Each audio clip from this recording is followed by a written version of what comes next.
ეს სოფელი გუთურია, სადაც 58 წლის ლალი გიორგაძე ცხოვრობს.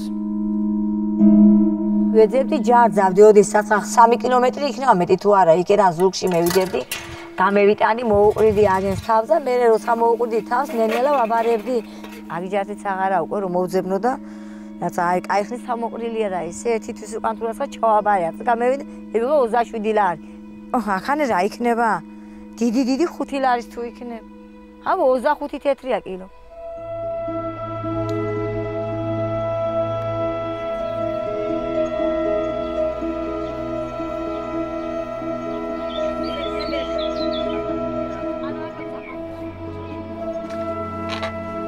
აქ იყო ადრე საქონლის ბინა. აქ ცხოვრობ ძირითადად. ზამთარში წყალი ამოდის აქ. არ გეიჩერება ისეთი ამბავია, მაგრამ რა ქნა სითბო იზგლო ეს ფეჩი მე ჩემ დავდგი აქ ანე გავაკეთე რომ მე რაღაცა სითბო ყოფილიყო მე სამზარეულო მოვაწვე. აქ სულ დაღიაღებულიყო, აგი ჩემი ხელით დავაჭერე ყველაფერი, ჩემი ხელით გავაკეთე. 2006 წელს 20 დამინიშნეს დახმარება და მეძლეოდა. ახლა რომ მომიხსნეს, მაინტერესებს რეისაფუძველზე მომიხსნენ. არაფერი არ შეცვლა, პირიქით გავუარეს და ჩემი ოჯახის მდგომარეობა. სახლი სადაცაც დამაცვია თავზე და რეისაფუძველზე მომიხსნეს ეს დახმარება ნამდვილად კი მაინტერესებს.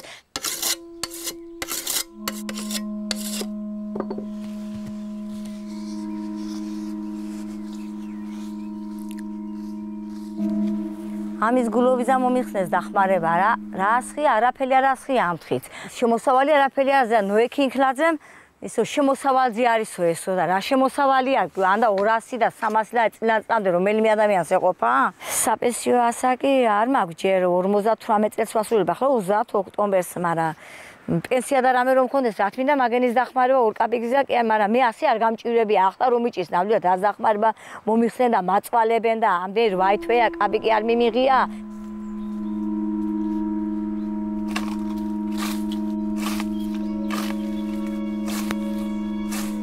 როგორ გათხოვილია ჩემზე მეტი იმათა უძლებელ ოჯახში ცხოვრობს იგის პატიმარი მყავს ბიჭი მიზეზი აი პლანია თუ რაცა მოსაწევია ამის გულობიზა მეტი არაფერი ქურდი არ იყო ჯიბგირი არ იყო არაფერი არ იყო უპატიოსნესი მთელი კუთხე მაგას მისტირის რომ მე მაი რატო უნდა იყოს ციხეშიო და მე აგერ მარტო ხელა ხალი ვწვალობ რასაც გვერდში რომ ედგეს ხომა ღამე ცუდად რომ გავხდე კაციშვილი არ მყავს აქ ანი პატრონი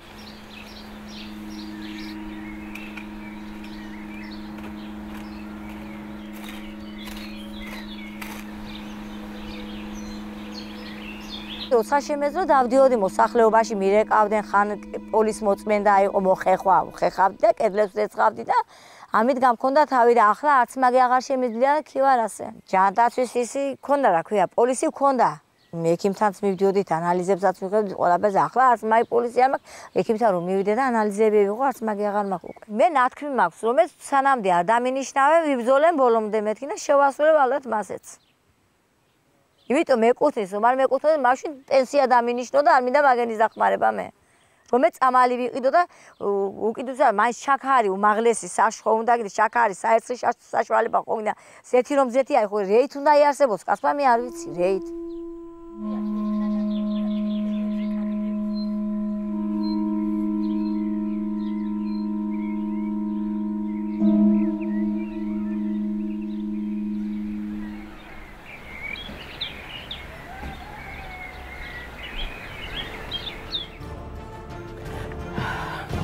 მოგესალმებით ყველას, თქვენ იმყოფებით რეალური სივრცის სტუდიაში.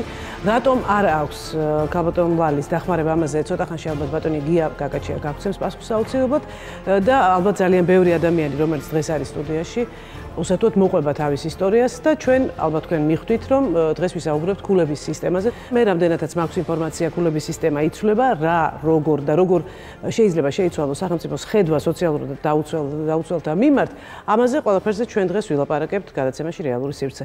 მე კი მინდა დღეს ჩვენს პირველ სტუმარს ქალბატონ ლელა იაშვილს ვთხოვო მოვიდეს ჩვენთან მიკროფონთან. ქალბატონო ლელა პირველ რიგში მე მინდა კითხოთ მოგესალმებით და მინდა გთხოვოთ მოგვიყვეთ თქვენი ისტორია და პრობლემა რის გამოც თქვენ აღმოჩნდით სოციალურად დაუცველთა სიაში და მოგენიჭათ ქულები. მივესალმებით დამსწრე საზოგადოებას. 2012 წლის 9 ოქტომბერს 22 ოჯახთან ერთად მეც შევედი აფრიკაში მდებარე 22-ვე ბაღაბაგის შენობაში, რომელიც 5 წელზე მეტია მიტოვებულ მდგომარეობაში იყო. გაძარცულია იქ ყველა ოთახი, სახურავზე ამოსულია ხის სხვადასხვა სახეობები, არ არის კანალიზაცია, არ არის წყალი. 22 ოჯახმა ამირჩია. რატომ მოგიწიათ იქ შესვლა? არ ქონდათ არასოდეს სახლი, არ ქონდათ ბავშვების უმეტესი წლები გავატარემე მიუსაფარ ბავშვთა სახლში, კარდენახის და შუამთის. შემდეგ გარკვეული წლების შემდეგ ცხოვრობდი ძმების ზუბალაშვილები ყოფილ ათარბეგოვზე 36 ნომერში ერთ-ერთ შენობის სახურავზე. ცხოველებთან ერთად. შემდეგ 2012 წლის აგვისტოში აი ამ გაუსაძლისი მდგომარეობით ოჯახებთან ერთად შევხვდით ჩვენ არჩევნებზე და იძულებულები გავხდით ჩვენი უსახკარობისა და გაუსაძლისი ცხოვრების გამო შევსულიყავით 22 ვაგა ბაღში, რომელიც მანამდე არავისთვის მიგიმართავთ? არავისთვის არ მიმართავს. და საიდან გაიგეთ იმ ბაგაბაღის არსებობის შესახებ და როგორ მოხდა აი ესეთი მასობრივი ერთად შესვლა თქვენი ამ ტერიტორიაზე? ჩვენ რამოდენიმე ადამიანი დავდიოდით კარდაკარ არჩევნებზე და ერთმანეთს გვითხრეს რომ აი ეს ბაღი სადაც არავინ არ იყო და მიტოვებული იყო იქ და საცხოვრებლოდაც გამოუსედაგარი იყო, იმიტომ რომ წყალი ჩამოდის როგორც წვიმს გარეთ ისე ყველა ოთახში წვიმს. დიახ, ეს კადრები გადის ახლა ზუსტად ჩემს უკან. დიახ, გისმენთ? აქედან გამომდინარე ჩვენ შევედით 2012 წლის 9 ოქტომბერს. 38 სასწრაფო ბრიგადა მყავს გამოძახული ერთ ადამიანზე, რომელიც გუშინაც ნიუ ჰოსპიტალიდან გამოვწერეთ. და რომელსაც დღეს არ აქვს ქულები, არანაირი სოციალური დახმარება. მე თქვენი ისტორია მაინტერესებს. თქვენ არ ყვებით თქვენს ისტორიას. თქვენ შეიჭერით სახლში. შემდეგ მიმართეთ თუ არა ვინმეს, მოგმართათ თუ არა ვინმე. იყო თუ არა მოსული სოციალური დახმარება, მოითხოვეთ თუ არა, განაცხადი შეიტანეთ თუ არა. ამ ყველაფერს აქვს თავისი პროცედურები.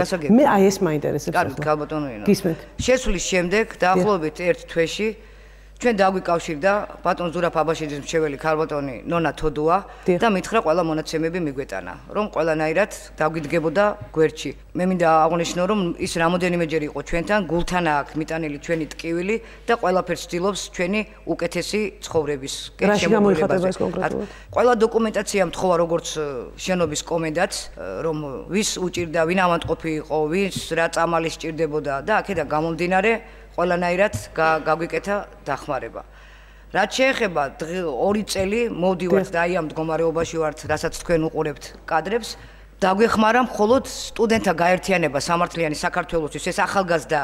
კი ვიცი ეს ახალგაზრდები. ესენი არიან ლიკა ლობჟანიძე, ბექა ხოფერია და ძალიან ბევრი ახალგაზრდა, რომლებიც მათ ყველაფერი გააკეთეს და ყოველ ორ თვეში კარდაკარიანეს ქალბატონო ნინო. თქვენ იღებთ სოციალურ დახმარებას? სოციალურ დახმარებას ვიღებ უკვე სადღაც 2 თვეა ქალბატონო ნინო, მაგრამ მანამდე არ იღებდი? 2 წლის განმავლობაში, 1 წლის განმავლობაში გამაწვალა სოციალური დახმარების სააგენტომ, აგენტი რომელიც მოვიდა და ვცხოვრობ ოთახში, სადაც ვედროები და გადაჭრილი პლასმასის ბოთლები გვიდგა რომ წვიმა ჩამოდის და ნახა ჩემი ოთახი და რა სიტუაცია იყო და რა მდგომარეობა იყო, მომანიჭა 75,000-ზე მეტი ქულა. 6 თვის შემდეგ კიდე მოვიდა აგენტი და მომცა 62,000-ზე მეტი ქულა. სხვაობა რაში დაინახა? სხვაობა არაფერი.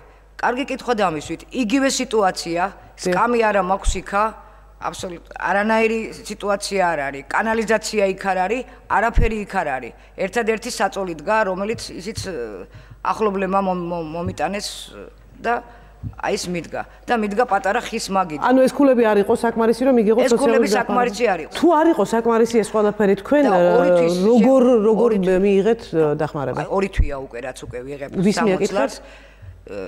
მოსკოვის პროსპექტზე არის სოციალურად დაუცველი საქმე. ეხლა რამდენი ქულა გაქვს? და მივედი და ისევ ხელმეორედ გავიარე განაცხადით იმასე შევიტანეს და სადღაც უკვე მეორე თვეა ავიღე 60 ლარი.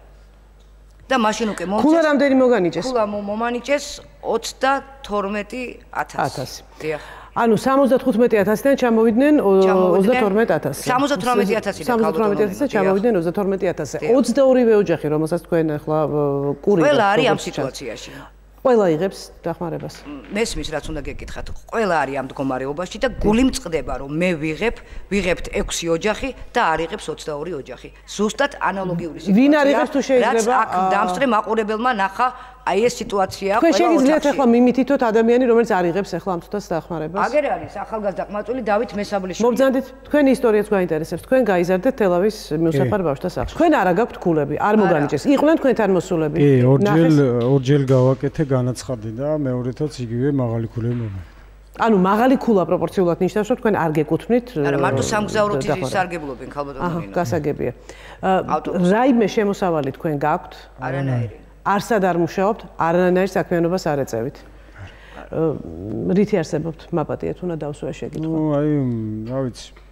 აი მეგობრები დაურეკავენ, მე გეტყვით როგორც კომენდანტი, მე ვიცი. არა, კომენდანტი არ მაინტერესებს, მე მაინტერესებს ადამიანი, რომელსაც ვეკითხები პირად. მეგობრები, რომლებიც მეხმარებიან, მაწვდიან ჩასაცმელითაც, ისედაც არის კიდევაც რომ რაღაც რა გამოჩდება, რაღაც არის ლაფატკა, რაღაც რაზეც შემიძლია. ისე ძემეზე ვერ მუშაობ, იმიტომ რომ ამაზე ძალიან დიდი ოპერაცია მაქვს და ვერ ვაკეთებ. მე კი ბატონო, მაშინ ბატონ ჯემალს მინდა ვთხოვ აბრუმიას გამოვიდეს მიკროფონთან. ბატონ ჯემალ, თქვენი ისტორიაც მაინტერესებს. მე როგორც ვიცი, თქვენ დევნილი ხართ და ხართ ასევე. პირველ დღიდან რას გაიხსნა ეს კანტორა როგორც ქვია. იმის კრიტერიუმების შეფასებით მე მანიჭებენ დიდ ქულებს. მე ვარ რეგისტრირებული მისამართის გარეშე. ანუ თქვენ არ გაქვთ ცხოვრების სახლი? არა.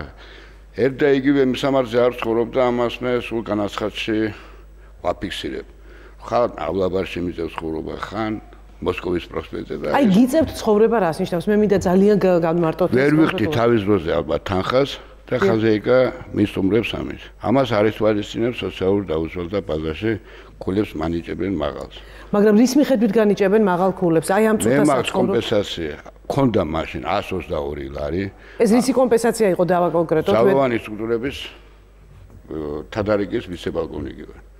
გასაგები. ეხლაც გაქვთ ეს დახმარება? ახლა მაქვს უკვე 344 ლარი. და თქვენ მიმართეთ სოციალურ სააგენტოს? არაერთხელ ქონდა შეხვედრა პატიცემ კაკაჩიასთან და სხვა წარმოადგენლებთან, მაგრამ კრიტერიუმების შეფასებები ასე ხდებოდა და ბოლოს მომანიჭეს 72 ქულა.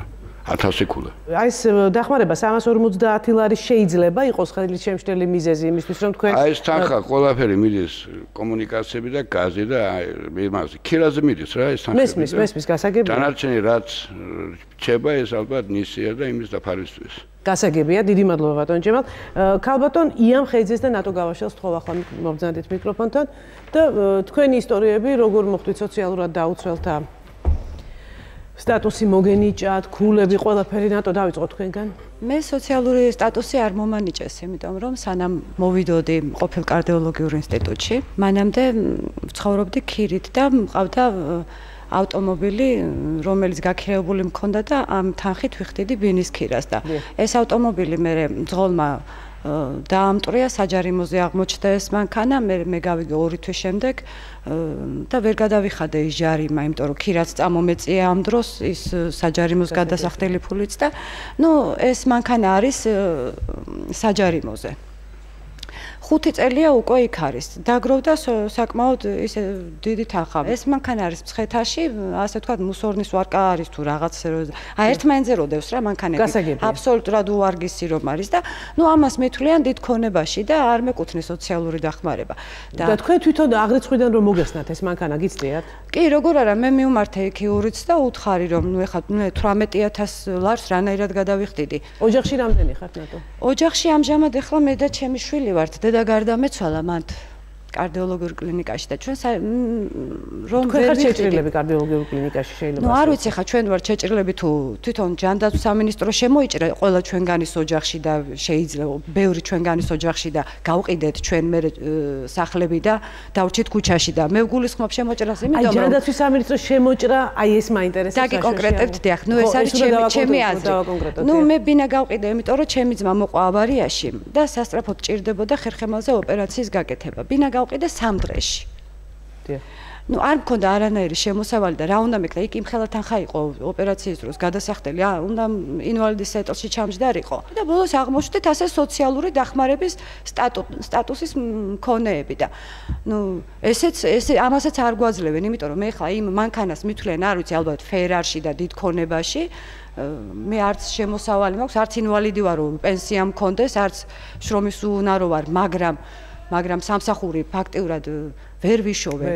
ძალიან დიდი მცდელობა მქონდა, როგორ არ მექნებოდა მცდელობა, ავადმყოფი ინვალიდი დედა მყავდა, ობოლი შვილი მყავს და როგორ არ მექნებოდა, განათლებაც მაქვს და სპეციალობაც, მაგრამ რა სპეციალობით განდებით? ნუ ამით ერთანი ვარ.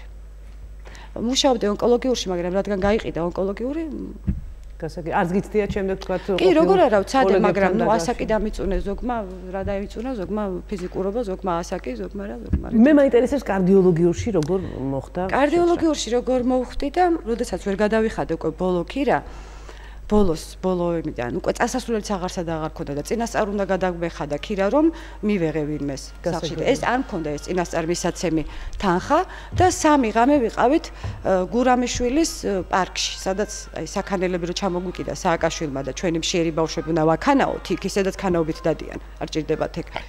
ხო და იქ 3 ღამე გავათენეთ. მე ასე როდამდე მომჯდარიყავი და ვიცოდი მსმენია ეს რომ იყვნენ ასე შესულები ხალხი და დავიარე ასე კორპუსები და მოკლედ მე მოვხვდი მანდ მორგში. ჩავედი საცხოვრებლად 0 სართულზე მორგში და ჩემი ხელით მოვჭერი ის მაგიდა, სადაც მიცვალებულებს კვეთავდნენ. ნაჟოვკით.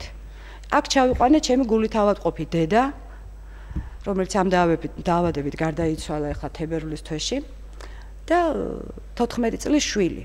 სხვა გამოსავალი არ მქონდა.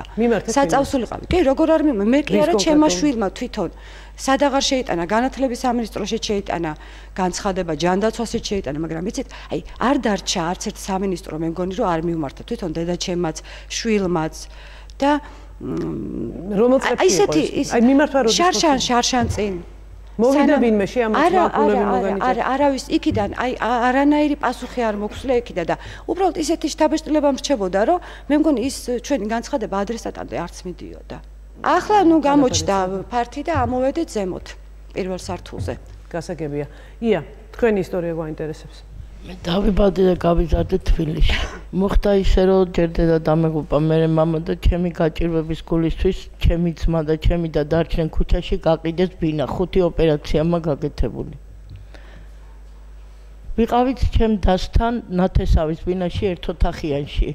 იქ იყვნენ სოცდაუცველის აგენტები და გადაამოწმეს რომ მე იქ ვცხოვრობდი. მოხდა ისე რომ ძალიან ცუდად გავხდი, დეიდამ დამიყვანა სოფელში, მიმკურნალა და ამომწერეს. მე მაგაზე არა მაქვს პრეტენზია, არ ვიყავი, მომიხსნეს სოციალური, მე მაშინ ხმაც არ მომიღია. ჩამოვედი ისევ თბილისში, ერთი გოგო მყავს, 2 შვილი ყავს, სიძე მყავს პატიმარი. ცხოვრობდა ჩემდასთან, ეხლაც იქ ცხოვრობენ, პადოაში ცხოვრობენ, ჩემი შვილი, ჩემი შვილიშვილი და ჩემი და თავისი შვილით. მარტის თვეში შევიტანე განცხადება. სოცდაუცველობაზე. მე მინდოდა ჯანმრთელობის პოლუსი. რომ მევლო ექიმთან ვარ დიაბეტიანი. აი ეხლაც სუმკაში მაქვს 276 მაქვს შაქარი ქალბატონო. არამედ მოვიდა დაცვისა აგენტი შეამოწმა პარკი მქონდა გაკრული ბატონმა გიორგი კაკაჩიამ კარგად იცის. რომ მოვიდნენ ფანჯარაც არა პარკი მაქვს გაკრული. შეგვამოწმეს კაიო როგორ 50000 ქულა მომცეს. თქვენ როგორ თვლით ეს სწორი იყო ეს მონიჭებული ქულა? არ იყო სწორი, მაგრამ 50000-ში შედიოდა ჯანმრთელობის პოლუსი და თანხაც.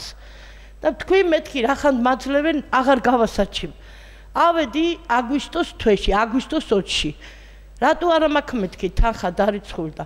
სექტემბერში დაგერიცხება 2 თვე უნდაო ქულის მონიჭებიდანო.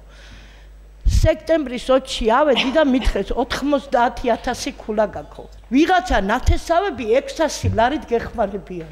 48 წლის გეხმარებათ ისე ვინმე მე მართლა მაინტერესებს. არა, მე კითხვა დავსვი თქვენ შეგიძლიათ. ჩემი გოგო თვითონ გითხარით, ჩემ შვილიშვილებთან ერთად პადუაში ცხოვრობს. გადაამოწმონ. მე არ ვარ უარზე. ჩემი სულ ყველაფერი გადაამოწმონ. მე რომ მივედი ბატონ გიორგი კაკაჩიასთან, ეგრე მითხრა, შრომის უნარიანი ხარო. მე ვთხარი მისშოვნე სამუშაო და დამლაგებლად ვიმუშავებ. არა ვარ იმაზე არ მინდა თქვენი სოციალური სამუშაო მისშოვნე. მივედი ერთ მაღაზიაში და მითხრეს ინგლისური იციო დამლაგებლად რო იმუშავო. მე ვთხარი გენაცვალე ფრანგული არ წავა მეთქი. დამლაგებლად მომუშავეს რა თუნდა ინგლისური. რითი ვირჩენ თავს, ეხა თქვენ შემეკითხეთ. აუცილებლად. მეც ფანჯრებს მენდავ. სადარბაზოს ვალაგებ, ერთ სადარბაზოს. კვირაში ერთხელ 10 ლარს მაძლევს 4 სართულიანი არის კეკელიძეზე. იმ სადარბაზოს ვალაგებ. თუ კი ვინმე სახლის დალაგება უნდა, ჩემი ახლობლები ყველა მე მირეკავენ. სახლებს ვალაგებ და იმით ვირჩენ თავს. 10 ჯერ ვიყავი ჯანდაცვაში. საჩივარი რო დავწერე, მომივიდა პასუხი. მე ვიცი, ბონდო მაისურაძე ყოფილა ვიღაცა, აგენტი, რომელმაც დაწერა 600 ლარით მეხმარება ნათესაობა, ის რომელი ნათესაობა, დედა და მამა მკვდარი მყავს. ჩემი ძმა ზეციძე წავიდა ცოლის ოჯახში, იმიტომ რომ ბინა ჩემ გულისთვის გაყიდა. ვინ უნდა დამეხმაროს, მითხარით? მე ბატონ გიას თხოვ გაკაჩიას ქალბატონ თეას პარამაძეს რომ მობრძანდნენ მიკროფონთან. ბატონ გი მე პირველ რიგში რა თქმა უნდა გთხოვთ ყველა ის შემთხვევა რომელიც ჩვენ განვიხილეთ ყველა იმ შემთხვევაზე თქვენი კომენტარი მაინტერესებს. აი იგივე ვთქვათ გურიდან ქალბატონი ლალი გიორგაძე იგივე ადამიანები რომლებიც არიან შეჭრილები ვთქვათ. აბსოლუტურად ყველაზე თქვენი კომენტარი მაინტერესებს და შემდეგ ჩვენ გვაქვს შეკითხვები ქულების სისტემასთან დაკავშირებით და ამაზე მინდა უკვე მეორე განყოფილებაში მთლიანად ამ თემაზე ვისაუბროთ. ანუ როგორ ენიჭებათ ადამიანებს ქულები, რა პრიორიტეტებია, ვინ ვერ ხვდება საერთოდ ბაზაში და ასე შემდეგ. ეს საკმაოდ დიდი თემაა. ბატონო, თემა არის ნამდვილად ძალიან მძიმე. იმიტომ რომ უბრალოდ სტატისტიკას რო გადავხედოთ, დღესდღეობით არსებული სიტუაცია, რამდენად ობიექტურია ეს მეორე თემა არის, გვეუბნება, რომ სოციალური დახმარების მიმღები ამ ქვეყანაში არის 435,000 ადამიანი, რაც ფაქტობრივად არის საქართველოს მოსახლეობის 10%. ყოველ შემთხვევაში დღესდღეობით. ამასთანავე მინდა მე ყურადღება გავამახვილო, რომ 57,000 ქულა ეს არის უკიდურესი სიღატაკე, რომელიც მიჩნეულია, რომ ამის ქვეშ ადამიანები უბრალოდ შიმშილის ზღვარზე არიან მისულები და ეს არნიშნავს თუნდაც, რომ 70,000 ან 80,000 ქულა ეს არის დალხენილი ადამიანი. უბრალოდ ეს არის ხდება კატეგორიზაცია, რომ როდესაც არსებული სოციალურ-ეკონომიკური მდგომარეობის გათვალისწინებით სახელმწიფო ეხმარება უკიდურესად ღატაკ მოსახლეობას. მაგრამ ამასთანავე 80,000 ქულა ავტომატურად ნიშნავს, რომ ის ვერ მიიღებს დახმარებას, თუ არის გამორჩეული. მოდი შევხედოთ სხვანაირად. ჩვენ ვლაპარაკობთ, რომ 57,000 ქულა ეს არის ფულადი დახმარების მიმღები ქულა, მაგრამ ამასთანავე არის სხვადასხვა პროგრამები, რომელიც ცენტრალური ხელისუფლება ახორციელებს ან ადგილობრივი ხელისუფლება და ამ მიზნებისათვის ისინი იყენებენ 100,000 ქულას. შესაბამისად ამ შემთხვევაში როდესაც არის ტრანსპორტის დახმარება, სხვადასხვა კომუნალური დახმარებები, იგივე სოციალური რეაბილიტაციის პროგრამებში, როდესაც უფასოდ შეგიძლია სერვისის მიღება, ყველაფერი ხო ფულად გამოხატულებაში არ იქნება, შესაბამისად 100,000 ქვეშ მყოფი მოსახლეობა ამ დახმარებას ღებულობს. ძალიან ძნელი არის ადამიანისთვის ასახსნელად, რომ 57,000 ქულა აქვს ერთს და ღებულობს ფულად დახმარებას და შემთხვევა გვაქვს 57,200-ია, ფაქტობრივად მიახლოებით იგივე ზღვარზეა, მაგრამ ის დახმარებას ვერ ღებულობს, მაგრამ ეს ზღვარი ერთი კონკრეტული კითხვა მინდა ახლა დაგისვათ. აი ქალბატონი ლალი გიორგაძე ავიღოთ. აი განვიხილოთ ეს кейსი, თქვათ ასე, ხო? ქალბატონი ლალი, რომელსაც აქვს ერთადერთი შემოსავალი რეალური, ეს არის 300 ლარი წლიური, რომელსაც როცა ის თხილს აბარებს და იღებს ამ თანხას. და აი ამ ადამიანს აი ესეთ შემთხვევაში მოეხსნა დახმარება. თქვენ ფიქრობთ, რომ ეს ის შემოსავალია, რომლითაც მას შეუძლია არსებობა ზემალობაში? ამ შეკითხვაზე პასუხი არ არსებობს, იმიტომ რომ თითეული დეკლარაცია არის ძალიან ინდივიდუალური და თითოეულ დეკლარაციაში არის სხვადასხვა ფაქტორები, რომელიც ზეგავლენას ახსენებს. იყო ჩვენი სტუმარის მიერ ნახსენები შრომისუნარიანი მოსახლეობა და ამ შემთხვევაში შრომისუნარიანი მოსახლეობა იმ კუთხით არ იყო ნახმარები, რომ თქვენ წადით და დასაქმით, აქ არის ლაპარაკი, რომ თვითონ დეკლარაციაში შრომისუნარიანი მოსახლეობას უფრო ნაკლები წონა აქვს, ვიდრე საპენსიო ასაკის მოსახლეობას, ან თუნდაც შეზღუდული შესაძლებლობის მქონე პირს. შესაბამისად ნიშნავს, რომ თანაბარ პირობებში ჩვენ იმიტომ რომ ეს დაფუძნებულია სტატისტიკურ კვლევებზე, რომლებიც წელების წინ ჩატარდა, თანაბარ პირობებში ორი ადამიანი რო ავიღოთ და ერთი იყოს თუნდაც 60 წლის, ესე იგი საპენსიო ასაკის ქალბატონი და მეორე იყოს 59 წლის, ამ შემთხვევაში 60 წლის ქალბატონს უფრო დაბალი ქულა ექნება, ვიდრე 59 წლის. იმიტომ რომ რეალურად თეორიულად არსებობს შანსი, რომ ეს ადამიანი შეიძლება დასაქმდეს. მაგრამ 59 წლის ქალბატონი თუ არის პრობლემური თავისი ჯანმრთელობით, ხო შეიძლება ადამიანი იყოს ახალგაზრდა, მაგრამ პრობლემა აქვს ჯანმრთელობით. ამ შემთხვევაში ჩვენ ვართ უკვე შეზღუდული შესაძლებლობის მქონე პირის სტატუსზე, ან არის გარკვეული დაავადებები, რომლებიც ქულას წევს დაბლა.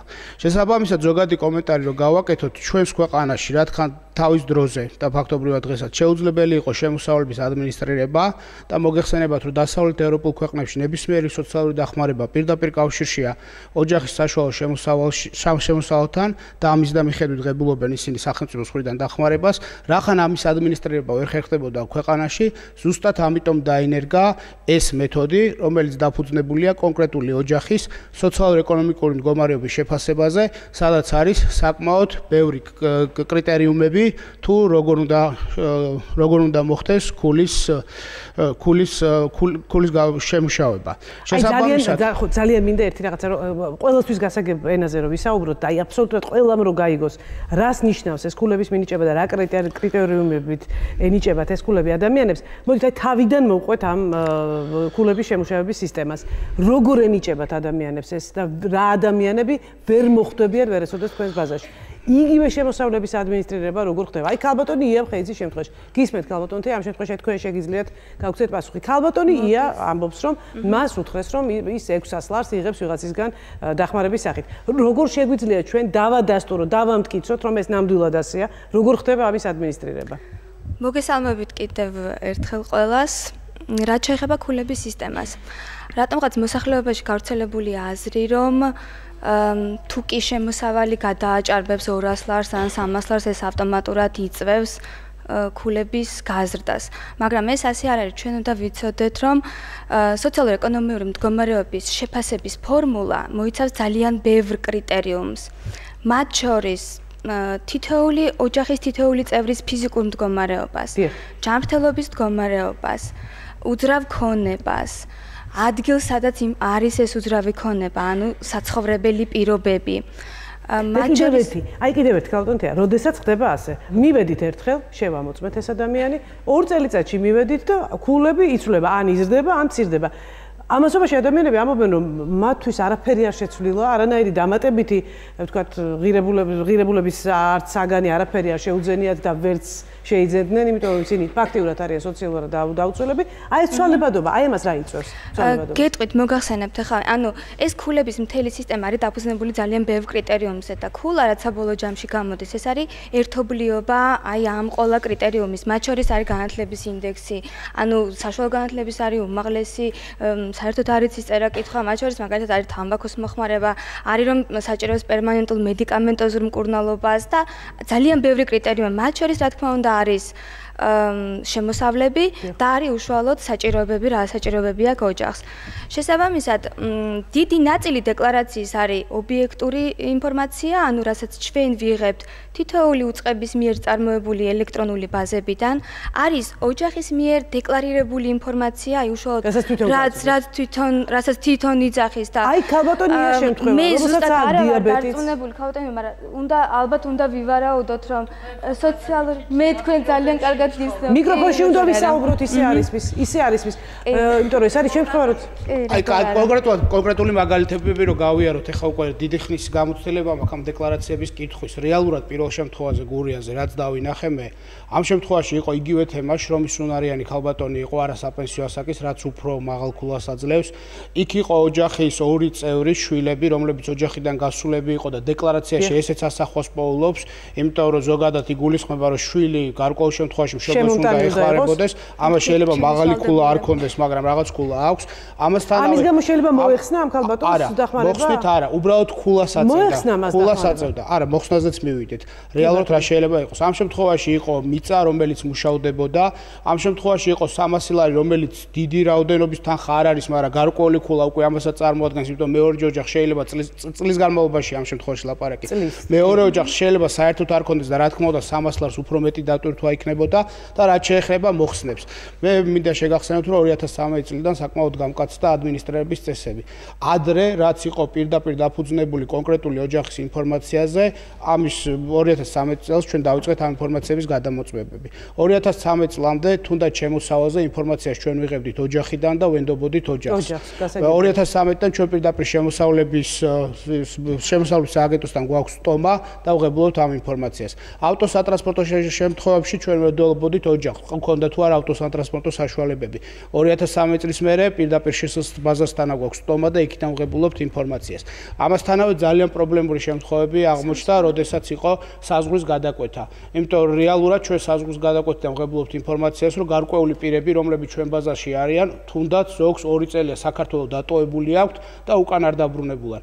ამის შესახებ ინფორმაციაა თქვენთვის? ამის შესახებ ჩვენ ოჯახმა უნდა შეგვატყობინოს ნებისმიერი ტიპის ცვლილებები, იმიტომ რომ ეს დაფუძნებულია კონკრეტული ოჯახის სოციო-ეკონომიკურ მდგომარეობაში და ამ ოჯახში თითეული პირის დამატება ან გამოკლება გარკვეულ ცვლილებებს იწვევს. შემოსავლების სამსახური ოფიციალურ ინფორმაციას ფლობს და გაწვდით. იმ შემთხვევაში თუ ეს არ არის ოფიციალური და ხელში პირდაპირ ხდება ადამიანისთვის ანგარიშწორება, ამ შემთხვევაში როგორ შეიძლება ამ ინფორმაციას დავაყრდნოთ? დაუბრუნდეთ ისევ დეკლარაციას. დეკლარაციაში ჩვენ გვაქვს შემოსავლის რამდენიმე წყარო. ერთი წყარო არის ეს ოფიციალურად არსებული ინფორმაცია, კონკრეტულად რა შემოსავლებები არის და ამასთანავე იქ არის გრაფა, სადაც წერია სხვა შემოსავლები. სხვა შემოსავლები შეიძლება იყოს ოჯახის მიერ მოწოდებული ინფორმაცია, მაგრამ ამასთანავე სოციალურ აგენტს გააჩნია ის უფლებამოსილება, რომ ეს ოჯახი გადაამოწმოს თუნდაც მეზობლების ინფორმაციაზე ან ადგილობრივი თვითმმართველობის ინფორმაციაზე. თუ სოციალური აგენტს აქვს სხვადასხვა სახის ინფორმაციები სხვადასხვა წყაროებიდან და ამას ვერ ადასტურებს, სოციალურ აგენტს შეუძლია სუბიექტური მოსაზრება დააფიქსიროს, რომ ეს ოჯახი არ არის სანდო ინფორმაციის მიღების თვალსაზრისით. ეს ნიშნავს ამ შემთხვევაში ქულის კიდე გაზდას. პრინციპში ეს მაინც არ არის კეთილსინდისიერი მიდგომა მოქალაქის მიმართ, იმიტომ რომ თქვენ აბსოლუტურად ერთი სოციალური აგენტის მაპატიეთ უბრალოდ ეს მართლაც შემოსაზრება შეგრძნებებისა და გონივრული ეჭვის საფუძველზე შეიძლება ადამიანს მოეხსნას სოციალური თქვათ რაღაც. კი, მაგრამ ამ შემთხვევაში არსებობს კონტროლის ჯგუფი, რომელიც გასაჩივრების შემთხვევაში ამოწმებს ამ ყველაფერს. ვინ ასაჩივრებს ამას? თვითონ ადამიანი, მოქალაქე და მას აქვს საშუალება ამის გასაჩივრების. მოქალაქე ნებისმიერ მოქალაქეს. ეს ხო თანხებთან არის დაკავშირებული. ნებისმიერ მოქალაქეს, არა, გასაჩივრება არის ამ შემთხვევაში სოციალური მომსახურების სააგენტოში, ის წერს განცხადებას და ამ შემთხვევაში თუ არის ეს პრობლემური ოჯახი, იმ ოჯახში შედის ჯერ სხვა სოციალური აგენტი, თუ ძალიან გართულდა შემთხვევა, ამ შემთხვევაში ცენტრალიდან იგზავნება კონტროლის ჯგუფი და ეს მონაცემებით უკვე ყველა მონაცემები ერთმანეთს დაემთხვა, რა თქმა უნდა, ქულა არ შეიცვლება. მე მაინტერესებს დათოს შემთხვევა. ის ვერ პოულობს სამუშაოს, ცხოვრობს ბაგაბაღის ტერიტორიაზე თუ არ ვცდები და არ აქვს სოციალურად დაუცველი სტატუსი და არ ღებულობს არანაირ დახმარებას. ხართ საქმის კურსში თქვა აი ამ კონკრეტულ შემთხვევასთან დაკავშირებით. ეს კონკრეტული შემთხვევა ჩემთვის უცნობი არის, მაგრამ რეალურად მე შემიძლია ვივარაუდო, რომ აქ არის ლაპარაკი ერთსულიან ოჯახზე, რომელიც არის შრომის უნარიანი მამაკაცი და შესაბამისად კი, მაგრამ ამ შემთხვევაში არა, ამ შემთხვევაში ჩვენ გვაქვს გარკვეული ჩამონათვალი იმ დაავადებების, რომელიც ქულას წევს. რა კონკრეტულად რა ოპერაციაზეა ლაპარაკი და რა დაავადებაზე, სავარაუდოდ ეს იმ დაავადებათა სიაში რო შედიოდეს, ამის შესახებ ინფორმაცია ფორმაში დაიდებოდა და ეს რა თქმა უნდა ქულას შეცვლიდა, მაგრამ რეალურად, როდესაც ახალგაზრდა მამაკაცი ცხოვრობს მარტო, ამ შემთხვევაში ძირითადში ქულა უფრო მაღალია ვიდრე 57,000 და გავაგრძელებ თავიდან იმას, რომ ადამიანს თუნდაც 90,000 ქონდეს, რეალურად ეს ნიშნავს, რომ ის დღეს ღარიბია, მაგრამ არ არის ღატაკი. იმიტომ ჩვენ რაღაცა დიფერენცირება თუ არ მოვახდინეთ, რეალურად გამოდის, რომ მაშინ ღარიბად ზოგ შემთხვევაში ზოგ ოჯახს 200,000 ქულა აქვს და შეიძლება ისიც ღარიბად ჩაითვალოს და კი ბატონო, ამ შემთხვევაში სოციალური დახმარება ნახევარ საქართველოს უნდა დაუნიშნოს. კი, ამაში გეთახვევით. როგორ უნდა მქონდეს, როცა არ შემიძლია მძიმე ავწიო და არავინ არ მყავს. დედა მე არ მყავს, მამა მე არ მყავს. მე გავიზარდეთ მე სკოლა-ინტერნატში, თელავში. მყავდა მშობელი, დამეღუპა. დედის დაღუპის მერე მე წამოვედი თბილისში. ეს რამდენი ხნის წინ იყო დავით? 22 წლის ვიყავი, 32 წლის ვარ ახლა. დედა რო გარდამეცვალა. მამა გარდამეცვალა, წელნახევრის ვიყავი. რა ოპერაცია გაქვთ გაკეთებული და? მე მაქვს ბავშვობიდან აი აქ ძალიან დიდი ოპერაცია მაქვს. ეს არ არის დაავადება, რაც თქვენ საუბრობთ, ეს დაავადებაზე რა არის?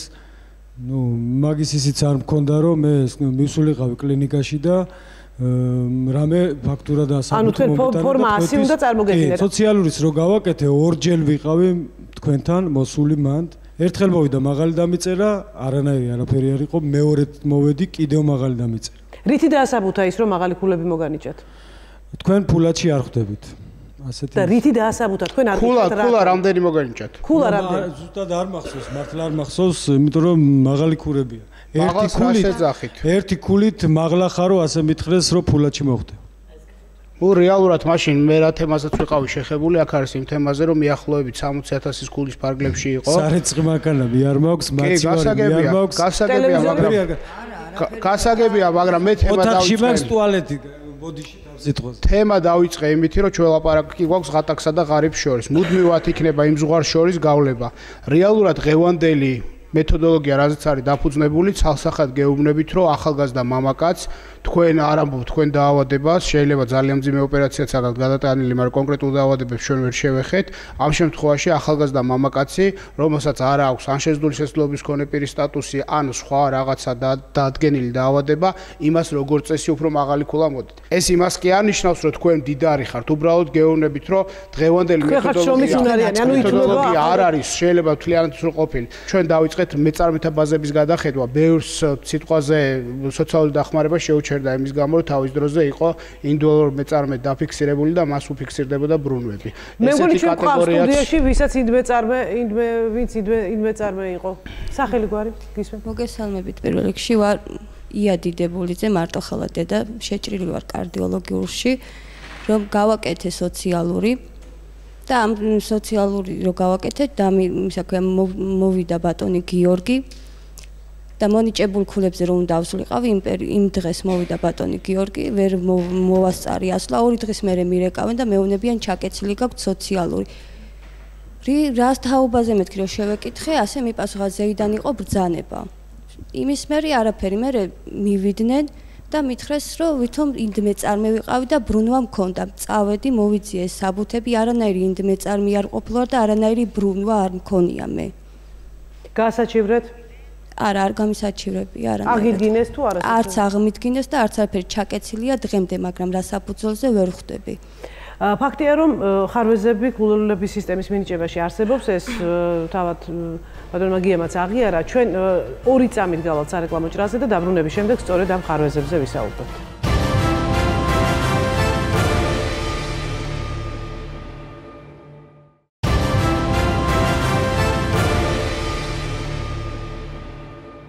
ბრუნდებით რეალურ სივრცეში და ჩვენთან დღესდღეობით არიან სოციალურად დაუცველები ადამიანები, რომელსაც ძალიან აწუხებთ ეს თემა. ჩვენ ვისაუბრეთ პირველ გაყოფილებაში და წარმოვადგინეთ ის ადამიანები, ვისაც აქვს პრობლემები ამასთან დაკავშირებით. ბატონი გიორგი კაკაჩია, ბატონი თეა გვარამაძე არიან ჩვენთან სტუდიაში, რომლებსაც სწორედ ამ პრობლემების გადაჭრა და გზები რა ხედვა აქვს სახელმწიფოს ამასთან დაკავშირებით. აი ამ ხარვეზებზე და მათ მოგვარებაზე ვისაუბრებთ, თუმცა ჩვენ ახალგაზრდას ალბათ უნდა გავცეთ პასუხი იმასთან დაკავშირებით, ბატონ გია, შეეშალათ ადამიანი და თქვენს რომ ეს არის ინდმეწარმე, აღმოჩნდა რომ ქალბატონი არ არის ინდმეწარმე. ასეთ შემთხვევაში როგორ უნდა მოიქცეს თქვენი სააგენტო? სტრა არის ზოგჯერ ახლა არ გამოურიცხავ, რომ არასწორი ინტერპრეტირება ხდება ინფორმაციის თუნდაც სოციალური აგენტის, ან ნებისმიერი ჩინოვნიკის, ან თვითონ მოქალაქის მიერ. იმიტომ რომ სამწუხაროდ ჩვენ ვერ ვგებულობთ რა ინფორმაციის და რის გამო ჩვენ შეგვიჩერდა ესა თუ ის სოციალური დახმარება. მე სრული პასუხისმგებლობით ვამბობ, რომ ნებისმიერი სოციალური სიღატაკის ხوارს მიღმა ქულების შეჩერება ხდება კონკრეტული მიზეზის გამო. ეს მიზეზი იქნება თუნდაც დაწყებული იქიდან, რომ კონკრეტულმა ოჯახმა შეიცვალა საცხოვრისი ადგილი და ამის შესახებ ინფორმაცია არ შეატყობინა, შეეცვალა შემოსავალი, ოჯახში გაჩნდა ახალი წევრი ან გამოაკლდა ოჯახის წევრი, ან იყო საზღვრის გადაკვეთა.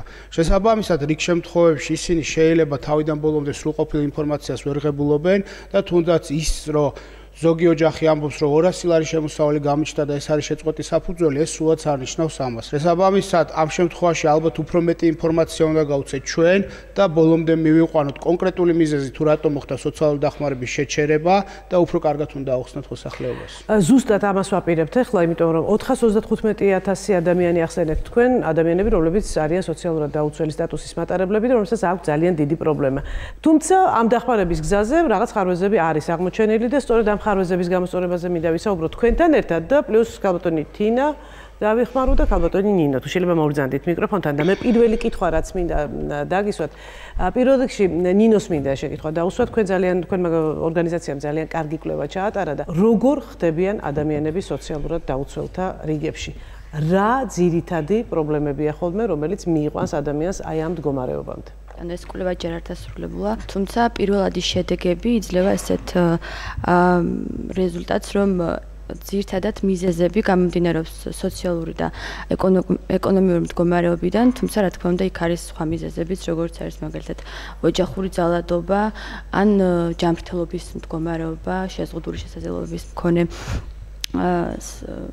ადამიანების შემთხვევაში ხშირია უსახკაროდ დარჩენის ფაქტები.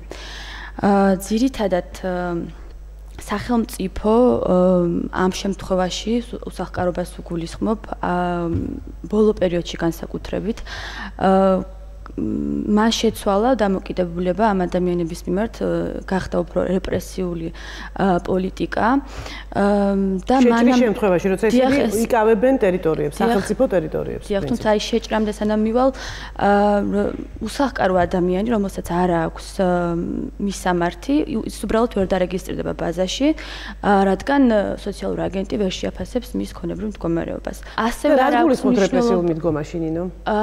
არ აქვს მნიშვნელობა იმას ეს ადამიანი მანამდე იყო თუ არა სიღატაკის ზღვარს მიღმა თუ არა. ანუ თუ კი ადამიანი ფაქტობრივად არის სიღატაკის ზღვარს მიღმა და ის ცხოვრობს ქუჩაში, ათვლა უნდა დაიწყოს იმ მომენტიდან, როცა ის უკვე დარჩა ქუჩაში. ამას გულისხმობთ ალბათ, ხო? რადგან არაფერი არ შეცვლა მის ქონებრივ მდგომარეობაში, არაფერი არ მომატებია, პირიქით იგი ქუჩაში დარჩა, უფრო მეტად დაჩაგრულია, ასე ვთქვათ, და სახელმწიფო აბსოლუტურ იგნორირებას უწევს მას. ანუ ეს დახმარება რაც ჰქონდა ისიც მოაკლდა ფაქტიურად. რომ გავაგრძელოთ ქუჩაში დარჩენილი ადამიანის პერსპექტივიდან, ეს ადამიანები მიმართავენ თვით დახმარებას ერთადერთი გამოსავალი ხშირ შემთხვევაში მათ ნახეს ის რომ ნახეს სახელმწიფო ბალანსზე არსებული სარიელი შენობები შევიდნენ და ცხოვრობენ იქ. მიუხედავად იმისა, რომ მათ აქვთ რეგისტრაციის მისამართი, უკვე ეს შენობები, კონკრეტული მისამართები სახელმწიფო მათ არ არეგისტრირებს ბაზაში. აი ეს მაინტერესებს ხა ბატონ გიას პარალელურად დავუსვამ შეკითხვას. ბატონ გია. მე ძალიან დავიბენი. აი არა, მე არ დავიბენი, მე მესმის ასეს ამბობს. არა, უბრალოდ განგიმარტავთ რა ამ შემთხვევაში, როდესაც არის პირადობის მოწმობის რეგისტრაციის მისამართი, ეს არაფერს არ ნიშნავს ბუნებაში, გარდა იმისა, რომ ეს ადამიანი გარკვეულ პერიოდის განმავლობაში ამ მისამართზე არის მიმაგრებული და არჩევნებში ღებულობს მონაწილეობას. შესაბამისად, მე დღეს რო შემიძლია თქვენს ბინაში ორი მოწმის თანხლებით ჩავეწერო და ეს არ ნიშნავს იმას, რომ მე თქვენ ბინაზე გარკვეული უფლება წარმომეშვება. რაც შეეხება მეორე მომენტს, რომ სოციალურად დაუჩველი ქუჩაში თუ დარჩა, მას უწყდება ეს სტატუსი, ამ შემთხვევაში ესეც შემთთვის გაუგებარი არის, იმიტომ რომ არის გარკვეული ადამიანები, რომლებიც რეალურად ქუჩაში ცხოვრობდნენ და მათთვის გაკეთდა როგორც ითით თავშესაფარი და შესაბამისად ისინი ქუჩაში აღარ ცხოვრობენ და არის გარკვეული მეორე კატეგორიის უსახკაროები, რომლებიც ან ქირით, ან დროებით შესულები, ან სადმე მიკედლებულები არიან და ამ შემთხვევაში მათ სოციალური დახმარების პრობლემა არანაირად არ აქვთ. იმიტომ უმისამართო დარჩენილები, უმისამართო დარჩენილი არ არსებობს უბნებაში ჩვენი მიზნებისათვის. უმისამართო შეიძლება პირადობის მოწმობაში ეწეროს, მაგრამ ეს არ ნიშნავს, იმიტომ რომ მე თუნდაც მეწეროს უმისამართო, შემიძლია ნებისმიერ მისამართზე, სადაც ფაქტიურად ვცხოვრობ და ეს არანაირი კავშირში არ არის პირადობაში რეგისტრაციასთან, იმ უბანში მივიდე სოციალური მომსახურების სააგენტოში, დავწერო განაცხადი და სოციალაგენტი მოვიდეს. პირადობის რეგისტრაცია არ მithქვამს, მე მგონი, მე ვიგულისხმე ადამიანს, რომელსაც არ აქვს სახლი, ქუჩაში ცხოვრობს ფაქტიურად. გაყიდა, აი გაუჭირდა ადამიანს, აი თქვა, აი ნატოს შემთხვევა. ხო, არა, ამ გაუჭირდა ადამიანს და გაყიდა სახლი, მას აღარ აქვს. კი ბატონო, მაგას გიხსნით, რომ ზუსტად ამ შემთხვევაში არანაირი მნიშვნელობა არ აქვს მის საკუთრებაში არის თუ არა. ის თუ ცხოვრობს მეგობართან, მეზობელთან, ქირით, სარდაფში, ჯიხურში და ასე შემდეგ, ნებისმიერი ესეთი ტიპის ნაგებობაში შესაძლებელია სოციალური აგენტის ვიზიტი და შესაბამისი ქულების დანიშვნა.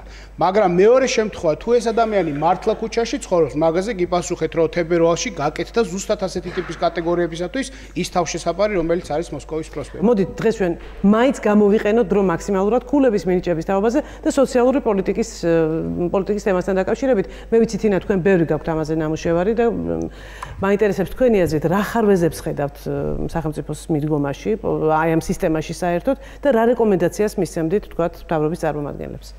პირველ რიგში მინდა მოგესალმოთ და ძალიან დიდი მადლობა გადაცემაში მოწვევისთვის. ეხლა რო ვუსმენდი აქ ყოფ ადამიანებს და თითოეულ ცალკეულ შემთხვევას ნამდვილად ძალიან სამწუხარო და შემზარავიც არის. მაგრამ მე მგონი აქ მასშტაბები ცოტა სხვადასხვა არის. იმიტომ რომ სოციალური დაცვის სისტემის არასრულფასოვნება არა მარტო ამ ადამიანებს ეხება, ვინც დღეს აქ არიან წარმოდგენილი.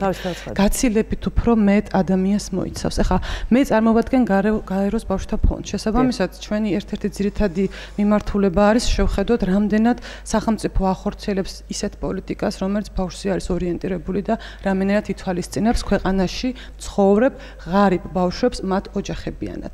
ერთ-ერთი ყველაზე დიდი პრობლემა, რაც ჩვენ არსებული სოციალური დაცვის სისტემასთან გვქონდა, იყო რომ ის უფრო ნაკლებად ხედავდა ბავშვიან ოჯახებს, ვიდრე უბავშვო ოჯახებს.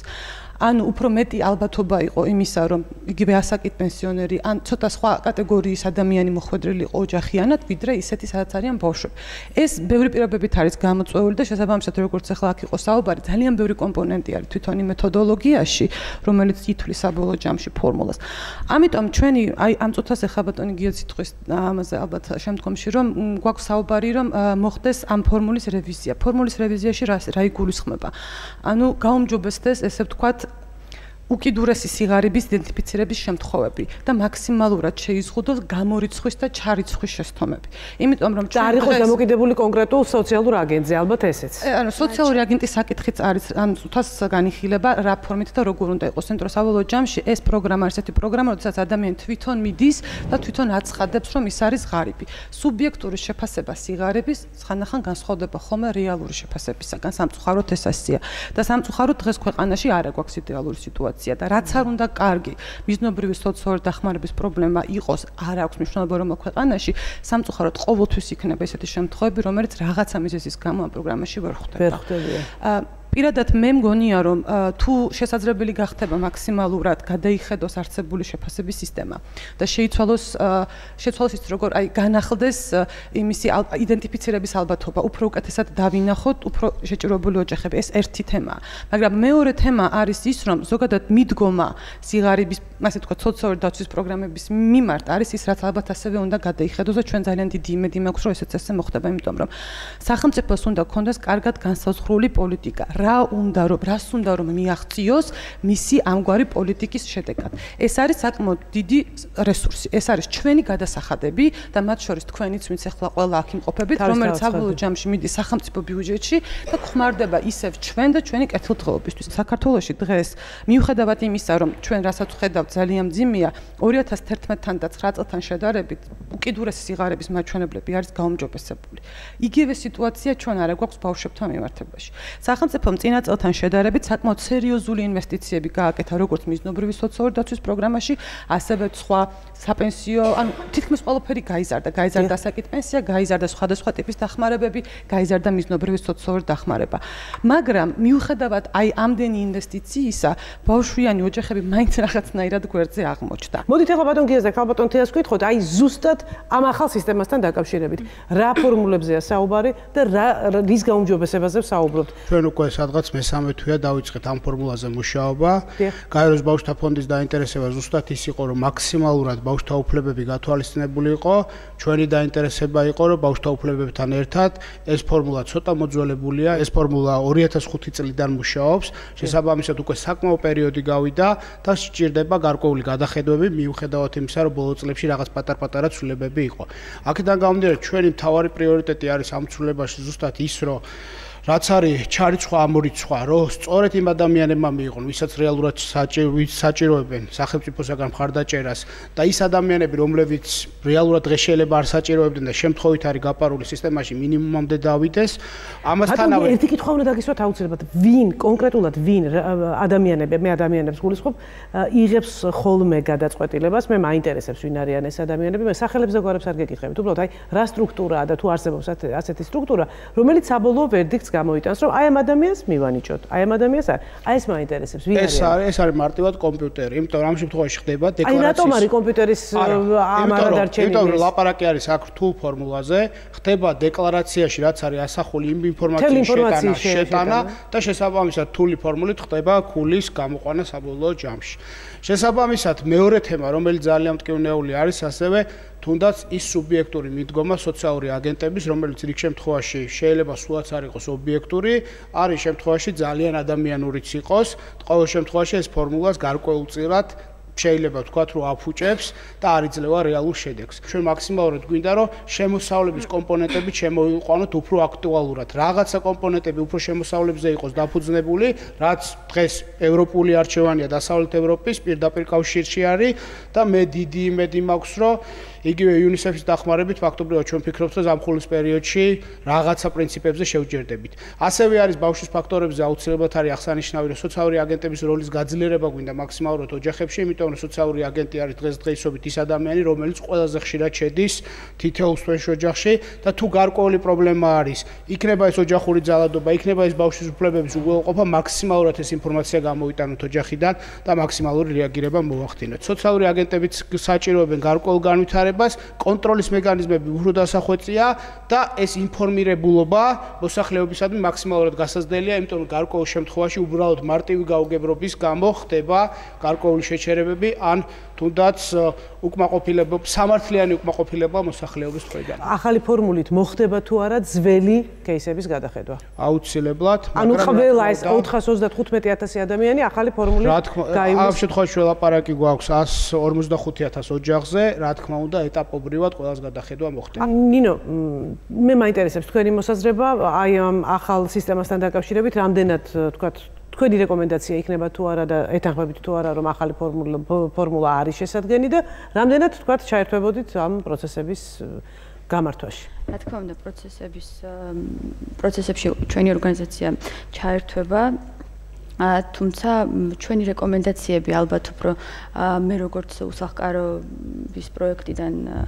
მკვლევარისა ალბათ იქნება ის რომ ფორმულა არ იყოს ზოგადი, ფორმულა იყოს მოწყვლად ჯგუფებზე გათვლილი, გულისხმობ იმას რომ როდესაც ოჯახი ცხოვრობს ქირით და არის ესეთი ისტორიები, როდესაც მათ არასოდეს არ ქონიათ საკუთარი სახლი და მუდმივად ქირით ცხოვრობენ, მით უმეტეს, როდესაც მათი შემოსავალი არის მაღალ დაბალი და ბინის ქირა არის არაადეკვატურად მაღალი, ეს აუცილებლად უნდა იყოს გათვალისწინებული ქულების დათვლის დროს, როგორც რისკ ფაქტორი ამ ოჯახის უსახკაროდ დარჩენისა.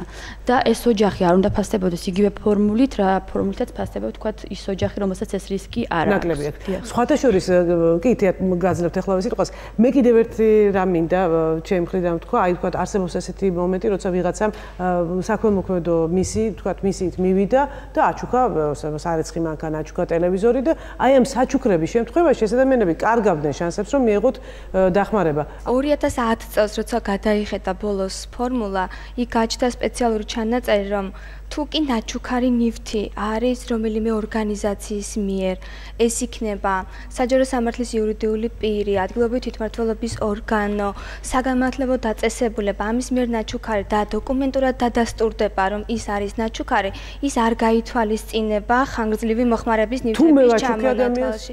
არა, თქვენ თუ აჩუქეთ გაითვალისწინება კი. აი მე ადამიანს, კონკრეტულად ერთ ადამიანს მინდა რომ შეუმსუბუქო ჩემს მეზობელს, რომელსაც ძალიან ცუდი პირობები აქვს და მე მაქვს ძველი სარეცხი მანქანა, რომელიც აღარ მჭირდება, ვიყიდულობ ახალს, მაქვს ეს შესაძლებლობა და მინდა რომ ეს ძველი სარეცხი მანქანა კი არ გადავაგდო, შევეხმარო ჩემს გაჭირვებულ მეზობელს. შეიძლება ეს თქვათ იყოს გათვალისწინებული ამ შემთხვევაში? აი ზუსტად ეხლა რა ფორმულის გადახედვაც მიდის, იქ არის მაგ თემაზეც მათ შორის მსჯელობა ნაჩუქარ ნივთებზე, ხანგრძლივი მოხმარების ნივთებზე უნდა იყოს გათვალისწინებული თუ არ უნდა იყოს გათვალისწინებული? მე ვფიქრობ, რომ უნდა იყოს გათვალისწინებული, თქვენ არ მეთანხმებით ამაში.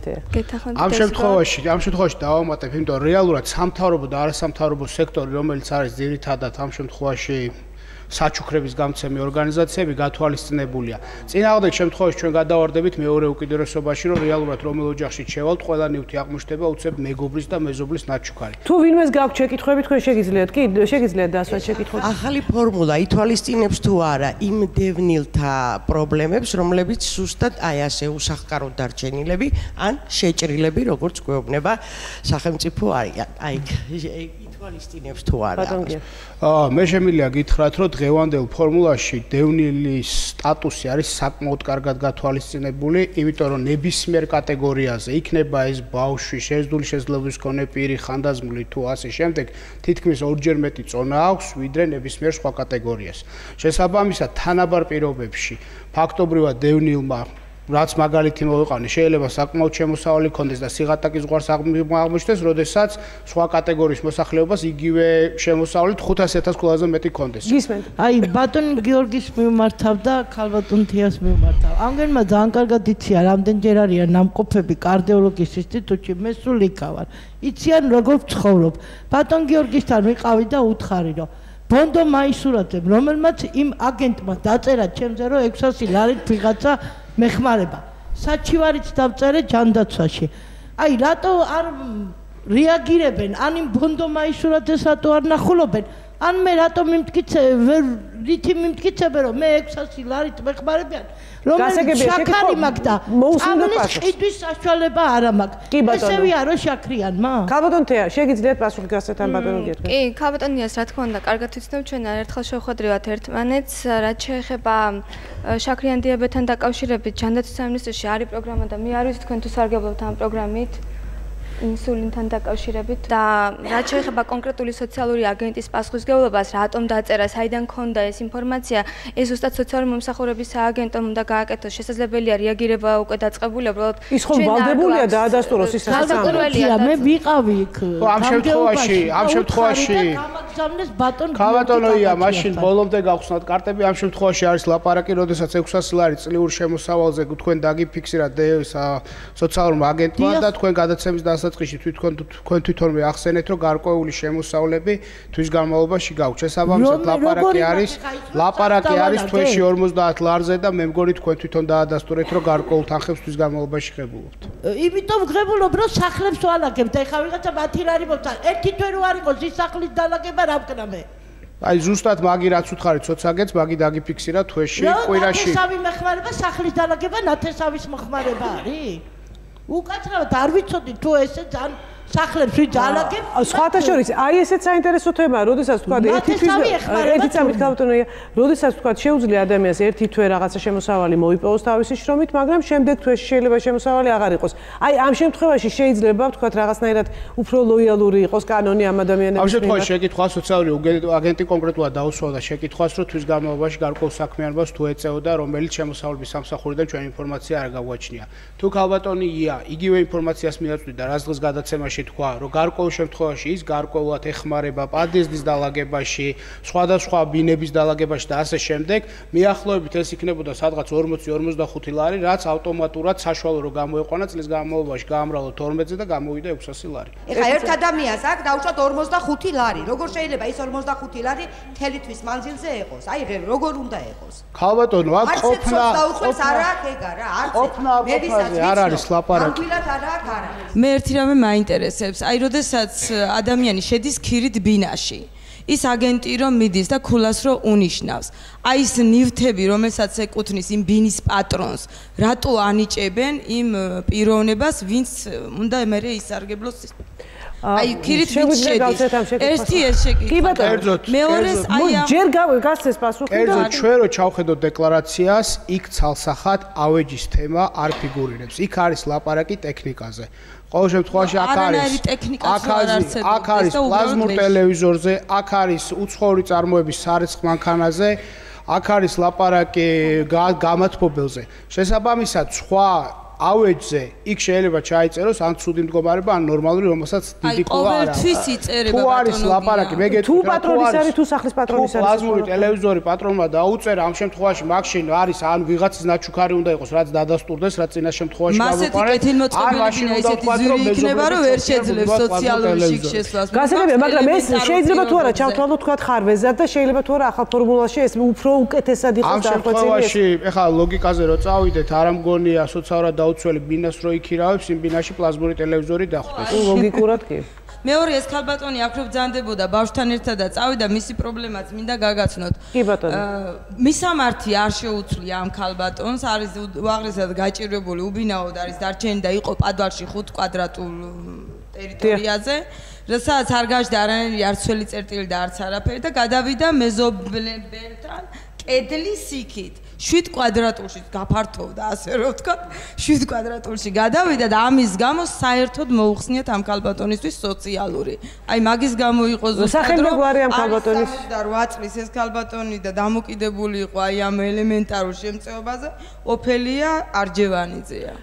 იცით ეს საქმე ბატონო? სამწუხაროდ 155,000 დევნის საქმე. ბოდიშით გეჭრებით ბატონო გია. გეტყვით, ბარე პასუხს გეტყვის. ეხლა რეალურად ამ შემთხვევაში ჩვენ გვაქვს ლაპარაკი, როდესაც იურიდიულად სოციალური აგენტი ისა სწორედ მოიქცა, მაგრამ იგივე სუბიექტური მომენტების გათვალისწინებით შეიძლება გარკვეულად რაღაცაზე თვალისწინებით. მაგრამ იურიდიულად ეს მისამართი შეცვლა არის ნებისმიერ შემთხვევაში, მაგრამ სუბიექტური მომენტები სუბიექტური მომენტები იქნება თუ არა გათვალისწინებული ახალ ფორმულაში. ფიქრობთ თუ არა რომ ადამიანური მომენტის შეტანა და ცოტა სუბიექტური მომენტის შეტანა პირიქით უფრო თქვათ სასარგებლო იქნება ამ შემთხვევაში ამ ადამიანებისთვის. რეალურად გასული 7-8 წელიწადი როცა ეს ფორმულა მუშაობდა, ფაქტობრივად დაამტკიცა რომ სუბიექტური მომენტები უფრო აფუჭებს ფორმულას, ვიდრე ხელს უწყობს სოციალურად დაუცველი მოსახლეობის სიტუაციის გაუმჯობესებას. შესაბამისად, ჩვენი მთავარი მიზანი სიმართლე რო გითხრათ არის, რომ მინიმუმამდე დავიყვანოთ სუბიექტური მომენტები. მე ვცხოვრობ კარდიოლოგიის ინსტიტუტში 2 წლინახევრის ბავშვთან ერთად და შემიწყვიტეს დახმარება იმის გამო, რომ შეჭრილი ვარ.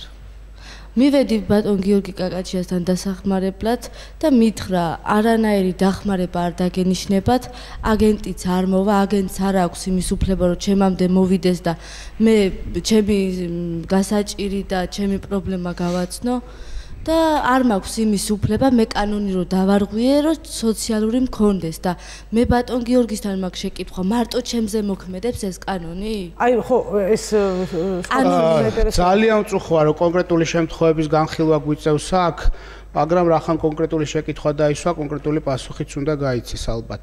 თქვენ იცით, რომ რეალურად არ მინდოდა ამ თემებზე დღეს შეხება, მაგრამ შეჭრები დაიწყო 2012 წლის ოქტომბერში არჩევნების მერე ზუსტად.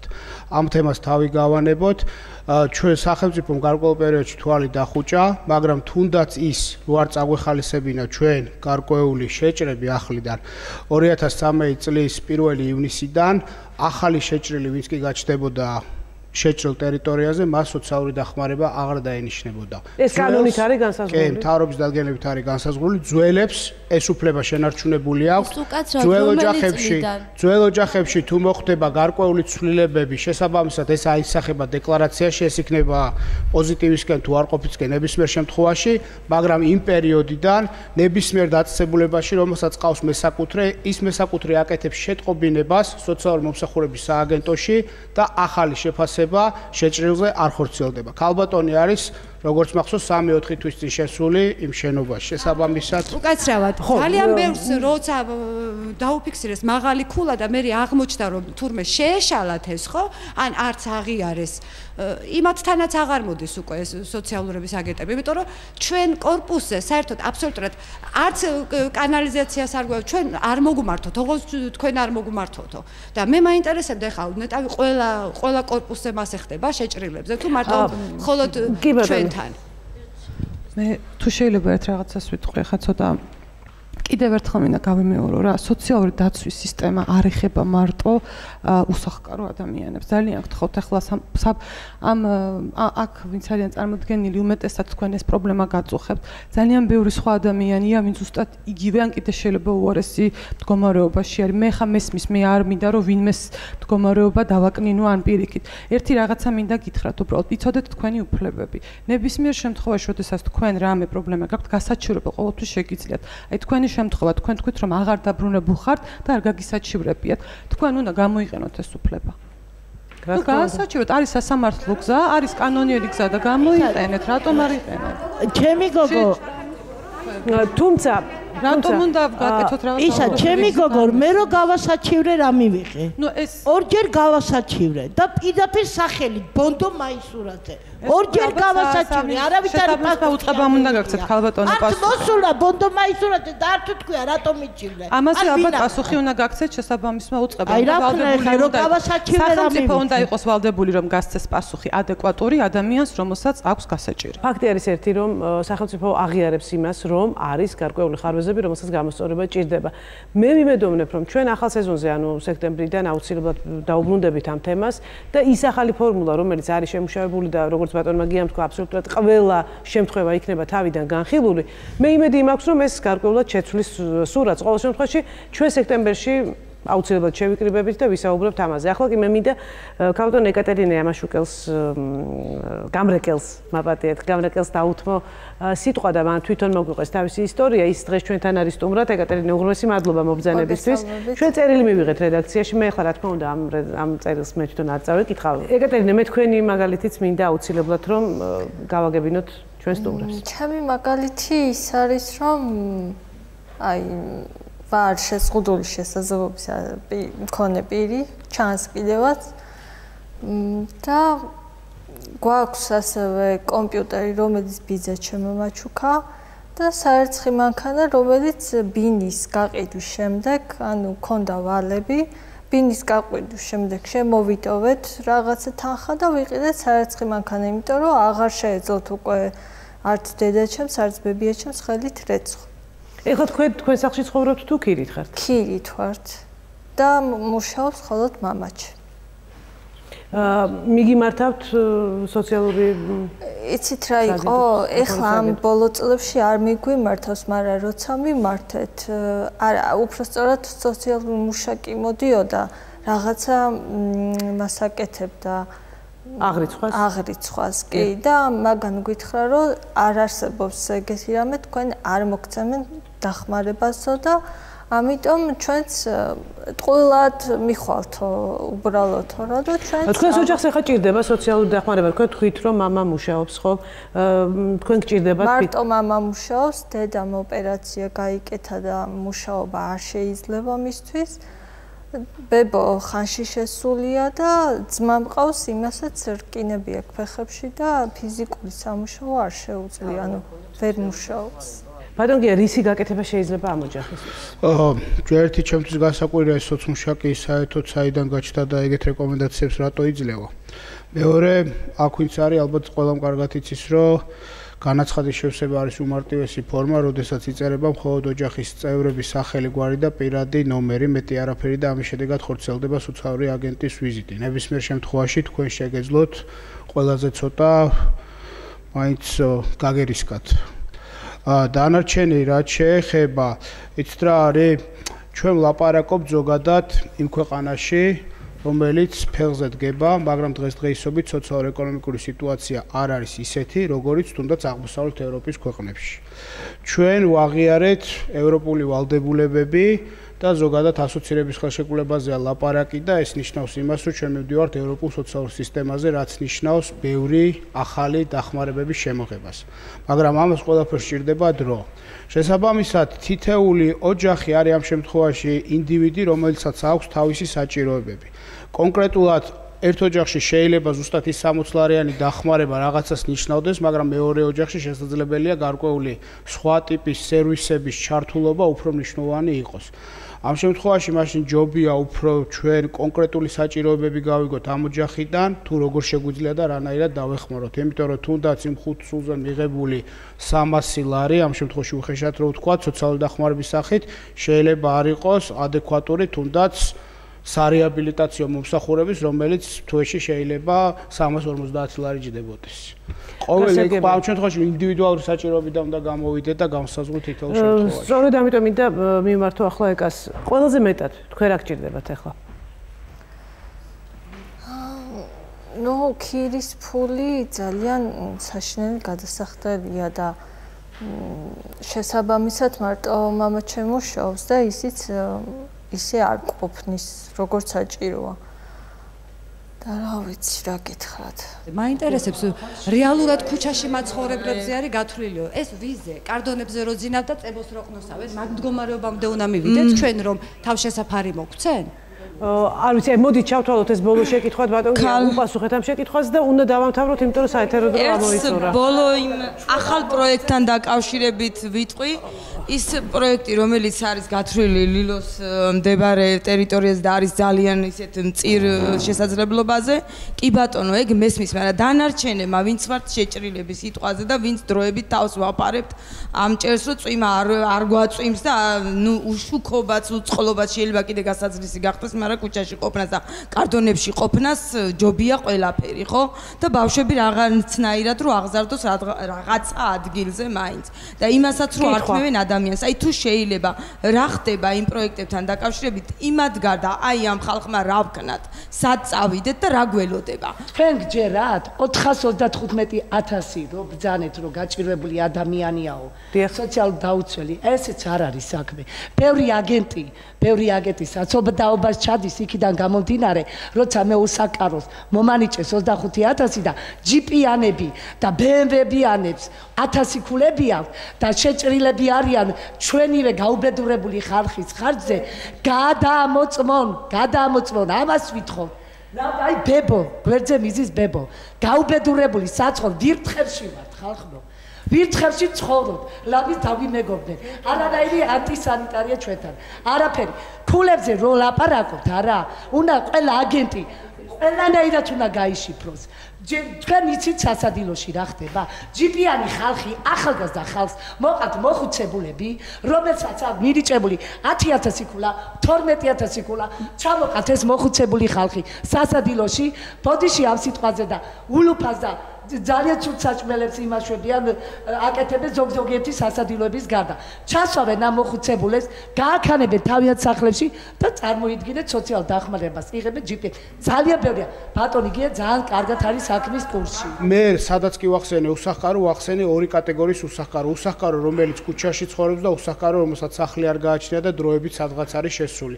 პირველი კატეგორია შეიქმნა ამისთვის დროებითი კომისია, რომელიც მუდმივი გახდა და პირველი კატეგორიისთვის ეს პრობლემა გადაწყდება უახლოეს თვეებში, როდესაც მუდმივი საცხოვრისი გახდება პირველი კატეგორიისათვის, ხოლო რაც შეეხება მეორე კატეგორიას, თქვენ თუ გახსოვთ ეს კომისია როგორც კი შეიქმნა, მანდ იყო მოკლევადიან, საშუალოდიან და გრძელვადიან სტრატეგიაზე ლაპარაკი. დღესდღეობით ჩვენ ზუსტად რამოდენიმე საერთაშორისო ორგანიზაციასთან ერთად მუშაობთ გრძელვადიან სტრატეგიაზე, რომელიც გულისხმობს მეორე კატეგორიის უსახკაროებისათვის შესაბამისი საცხოვრისის თავშესაფრის ან სხვა პირობების უზრუნველყოფას. მაგრამ ლაპარაკია საშუალო ვადიან და ხანგრძლივ ვადიან პერიოდებზე, იმიტომ რომ ეს შეუძლებელია. ერთი წამით ძალიან ხოჭი. მე მაქვს ერთი შეკითხვა. დღეს ჩვენ ეთერში გაისმა ესეთი რეპლიკა და ფაქტიურად ბრალდება, რომელსაც მე ვერ დავტოვებ აბსოლუტურად რეაგირების გარეშე, მე ძალიან გთხოვთ, იქნება ამ შეკითხვასაც გასცეთ პასუხი. იყო მართლა ესეთი შემთხვევები, როცა ჯიპიანებს მოყავდათ ადამიანები და ასეთი დარღვევები ხდებოდა? უფასო სასადილოები ჩვენ არ გვეკუთვნის და შესაბამისად იქ რა ხდება მე ვერ ვიტყვი. მე შეგახსენებთ, რომ 2013 წელს, როდესაც ჩვენ დავიწყეთ ბაზების ადმინისტრირება, 90,000 ადამიანს შეუწყდა სოციალური დახმარება ზუსტად იმ მიზეზების გამო, რომ ზოგი ფლობდა ჯიპს, ზოგს ჰქონდა შემოსავალი, ზოგს ჰქონდა ნახევარმილიონიანი ბრუნვა და შესაბამისად ეს თუ უსამართლო შეწყვეტა იქნებოდა, ალბათ 90,000-იანი მასა ისეთი არის, რომელიც ფაქტობრივად რევოლუციას მოახდენდა. ყველაფერმა ძალიან წყნარად ჩაიარა, იმიტომ რომ ამას ჰქონდა თავისი ქვედინებები, შესაბამისად ძალიან ბევრი მინდა გითხრათ, რომ ამას იყენებდა უბრალოდ სამედიცინო მომსახურეობის კუთხით, 70,000 ქულას ქვემოთ ისინი ვაუჩერებს ღებულობდნენ და ჯანდაცვა რახან ძურადღირებული იყო, რეალურად უფრო ამ მიზნებისთვის ხმარობდნენ. იმედია ახალი ფორმულით და იმედია ახალი. დღესდღეობით ხშირად გვესმის ეს ბრალდებები, მაგრამ სამწუხაროდ კონკრეტულ ფაქტებს რო ვკითხულობთ, კონკრეტული რეაგირება რომ მოვახდინოთ, კონკრეტული ფაქტების შესახებ ჩემამდე ინფორმაცია არ მოსულა. მე ვიმედოვნებ, რომ ჩვენ ახალ სეზონზე კვლავ შევხვდებით ერთმანეთს და კვლავ ვისაუბრებთ ამ თემაზე და კიდევ ერთი, რასაც ჩვენ ყველანი ერთად ალბათ ვისურვებდით, რომ რაც შეიძლება ნაკლები ყოფილიყო სოციალურად დაუცველთა რიცხვი ჩვენს ქვეყანაში. ჩვენ დღეს ვიყავით შეკრებილები ამ თემაზე სასაუბროთ, ანუ რაც შეეხება ქულებს და ახალ ფორმულებს, რომელიც იქნება აუცილებლად იმედი მაქვს სადღაც სექტემბრისთვის უკვე იმ მდგომარეობაში, როცა ჩვენ შევძლებთ კიდევ ერთხელ შევიკრიბოთ და კიდევ ერთხელ ვიბჟელოთ ამ ძალიან ტკივნეულ თემაზე. ძალიან დიდი მადლობა, მე ორ შაბათამდე გემშვიდობებით.